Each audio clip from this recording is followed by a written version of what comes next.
Semana en Gavà volvemos a celebrar las fallas.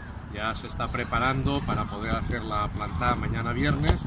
Después del sábado tenemos el desfile de moros y cristianos como principal actividad. Y el domingo, además de la misa, la chuperudeta que dicen en Valencia, tendremos por la tarde la crema y otra mascletá. Lo que queremos en primer lugar es invitar a todo el mundo a venir, a disfrutar de este acontecimiento. Un acontecimiento cultural que, además de servir para cohesionar también la sociedad de Gavà, también es un motor económico.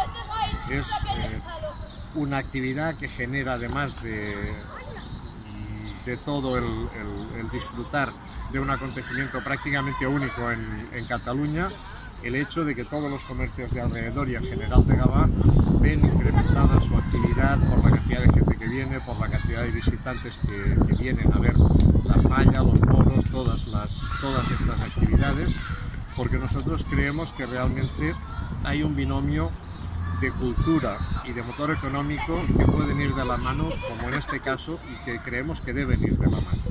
Por eso invitamos a todo el mundo a participar de esta fiesta que cohesiona la ciudad, y por otro lado que es una promoción económica y una actividad lúdica de primera magnitud, y que no hace falta irse a Valencia para quedarse en una plaza viendo una falla, sino que aquí, salvando las distancias, también podemos disfrutar de ello.